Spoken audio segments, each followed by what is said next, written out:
Well, well, well. Only in Dallas. We get a backup quarterback, and every time we get a backup quarterback that's halfway decent, he's going to take Dak Prescott's spot. And there are reports everywhere he's the Dak Prescott replacement, and we had one of the dumbest takes I've heard of the year from one Shady McCoy telling Dak Prescott to get a realtor. Stop it. But Cam Newton is going to offer a warning to Dak Prescott and a challenge to Dak Prescott. And I have to say, Cam Newton makes a good point. Let's talk, Cowboys. We're about to talk facts. Welcome, Cowboy fans and Cowboy haters alike. I'm the G, and I'm the host of Let's Talk Cowboys, where we talk facts. And if you like this video, don't forget at the end to please like, share, subscribe, hit that notification bell so you know the next time we post another video or go live, of which we will be live today at 4:30. And if you haven't joined this channel already, please do. We have a lot of great things coming. Now let's talk facts. Let me tell you something about Cam Newton. There was a period in the NFL that Cam Newton was the most dominant football player on the field. And I think that was probably about 2 or 3 years. Cam Newton, bar none, was the best football player on the field. And I think because he was the best football player on the field is why he's saying some of the things that he says about Dak Prescott that I don't agree with, that I'm going to discuss in my live stream today, but I'm also going to hit on in this video. But I do think he makes a powerful point. He makes a powerful point about the window of winning. Let me let you hear Cam Newton. I couldn't be 240 running as much as I did because those hits, they add up. They take a toll. Yeah. You know what I'm saying? But now, what he's talking about right here, they are saying that Dak Prescott is down 33 pounds. I thought he looked more muscular, and he probably does look more muscular. But they're saying he's down 33 pounds. And when you start talking about running the ball, sometimes you need a little bit more weight to run the ball. I wonder what Dak Prescott's natural weight is. You have to be very careful when you lose that weight. You lose some durability. But again, we'll see with Dak Prescott. But this is the point right here. This is the point right here that he makes that I believe is powerful. Listen to this.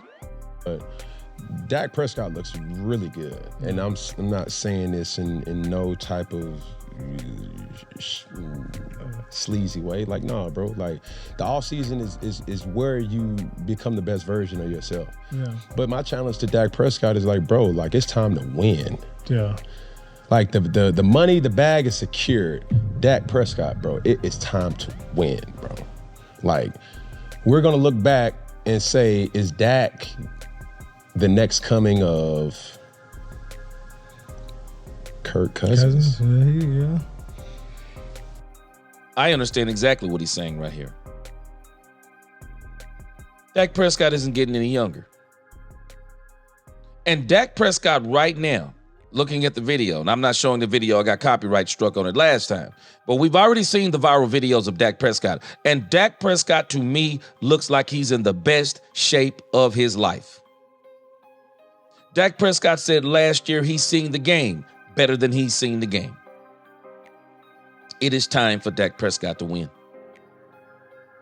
And when I say it's time for Dak Prescott to win, that does not mean that Dak Prescott is the only one who is responsible for winning. And this is one of the problems that I have with so many of the pundits and so many of some of the toxic Dallas Cowboy fans. But I feel what he's saying right here. And I'm sure Dak Prescott, if he hasn't heard this, I would imagine that he's heard it. I bet you even Dak Prescott is feeling this. It is. It's time for him to win. This is right around the time when Drew Brees and Peyton Manning made their move. And it is time for the Joneses once and for all to get Dak Prescott what he needs so that he can accomplish what this entire franchise and fan base wants to accomplish, a Super Bowl. If all you people who say that Dak Prescott he can't lead a team, you don't know what you're talking about. You don't have to be the best quarterback in the league to lead a team to the Super Bowl. We just watched Jalen Hurts and the Philadelphia Eagles beat the unequivocal, hands down, best quarterback in this league because they had a better team. It requires a team to win the Super Bowl. Dak is the one that can lead us because he's a great leader, but Dak Prescott needs the team. But again, I understand what Cam Newton is saying. Because if Dak Prescott doesn't win, if you think people are hating now, they will hate Dak Prescott. And I don't even understand the Dak Prescott hate. It is going to have to be studied long after this man retires. But it's almost like Dak, of all the quarterbacks that have ever played in the NFL, he has to get a Super Bowl. Because it seems like it's the only thing that will shut down the Dak Prescott haters once and for all. Because when it's all said and done, if Dak Prescott only gets one Super Bowl, when they go back and look at that one Super Bowl he won, and then they look back at his numbers, they're going to be historical. They're going to be historical, and they are going to be Hall of Fame worthy.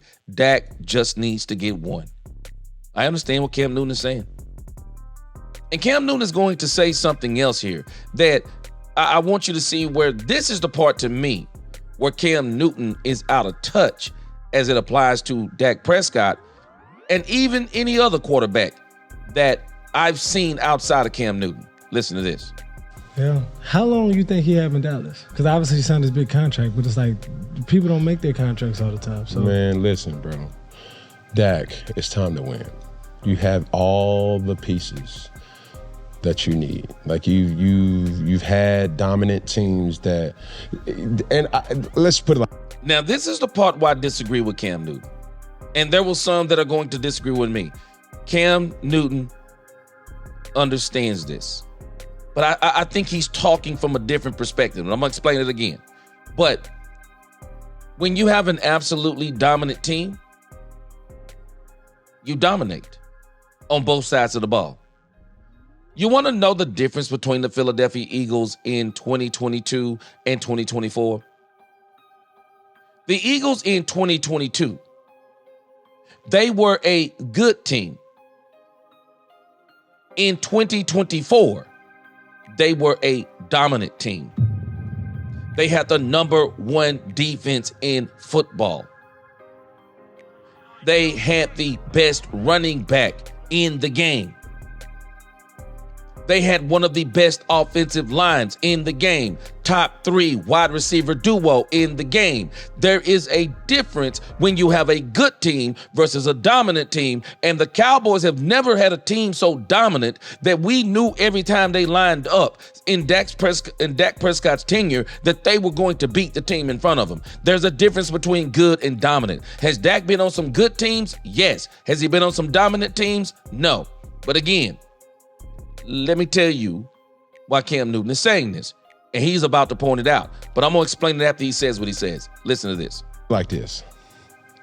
From a sports perspective, unbiased, you can miss your time to win. I missed my time. My time to win was 2014, 2015, 2016. Those 3 years, Cam Newton was the most dominant player. Not quarterback. Cam Newton was the most dominant player in the league. But let you hear some more. How did you miss your time? We didn't win when we were supposed to. But what went into it? Like, was it like, well, I didn't have the offseason, It's when you understand the game the best. Now, Dak is already there. So that window is open for Dak Prescott. But this is the part that Cam Newton is missing. Listen to this. It's like with that injury, that could have ended his career. Done deal. He came back. He still has talent around him. Yeah, that's it. It's all factors that makes or break when it's your time to win. It's like, bro, we had our veterans at their best, like Luke Kuechly, TD, Ryan, like, bro, everybody was ready to win. And we just didn't seize the moment. And that's the most frustrating thing about it, because you look back at it and we never got back. Do you think about that still? Oh, my God. Now, let me show you the part that Cam Newton is missing. Cam Newton doesn't even, and I don't know if he realizes it himself, and based on his answer, all I can say is he doesn't realize it. But Cam Newton carried those teams. Cam Newton was the weapon on those teams. Cam Newton has to understand this. He is not like any other quarterback that played the game. If anyone sees Cam Newton in person, you'll understand what I'm saying. This dude said he played at once upon a time as a quarterback at 270 pounds. Let me tell you something about Cam Newton. Cam Newton is a force of nature. Cam Newton was a force of nature. He was bigger than almost everybody. Cam Newton was running over. A DB didn't have a chance. Cam Newton was running over linemen, linebackers. I mean, Cam Newton was so dominant and just so unstoppable. The referees were allowing Cam Newton to take hits that you wouldn't even let other players, let alone quarterbacks, take. Cam Newton, unlike any other quarterback, Cam Newton didn't carry the Carolina Panthers on his arm. Cam Newton carried the Carolina Panthers on his legs, on his back, and sometimes with his arm. But Cam Newton, with the ball in his hands, running the ball, was absolutely dominant. There's a reason why he missed his window. Because Cam Newton didn't have the players around him either. He didn't. Did he have some players around him? Yes. But did he have a Jalen Hurts type team? Did he have what he's missing? He talked about Tom Brady. He talked about Patrick Mahomes. Did he have that type of coaching? Cam Newton didn't get to Bill Belichick until late in his career, and by that time, Cam Newton had been just kind of hampered by injuries, nagging injuries he couldn't get past. There's a reason why Cam Newton missed his window. And this is why Dak Prescott is going to miss his window if Jerry Jones doesn't do what he is supposed to do, which I see what the Cowboys are doing, and it looks like the Cowboys are actually going to do right by Dak Prescott.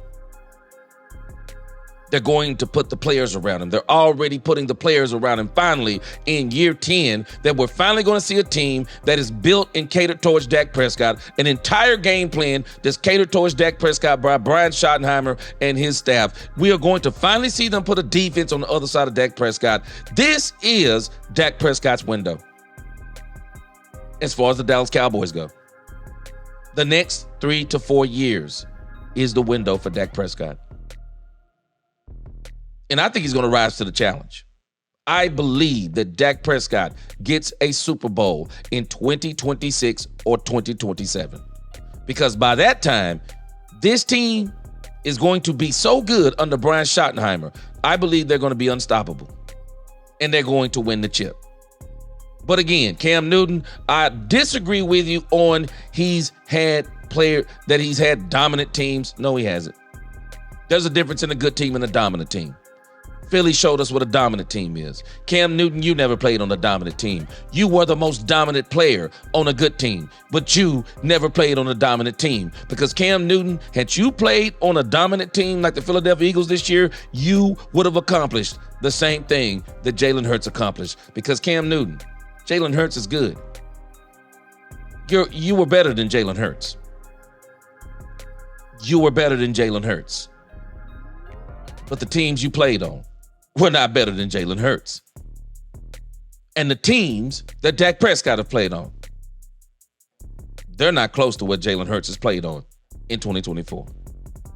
I'm gonna put this video down. I'm gonna put this video down in the description. Put the link to it. Cam Newton, I felt like he dropped some dimes in this thing. I don't agree with him on the part about the teams that Dak Prescott has played on. But again, I feel what he's saying, and I'm sure Dak does too. And I think it's a great challenge, and I think Dak is up to the challenge. Y'all tell me in the comments. Like, share, subscribe, hit that notification bell. Until the next time, let's talk Cowboys, where we talk facts. Peace.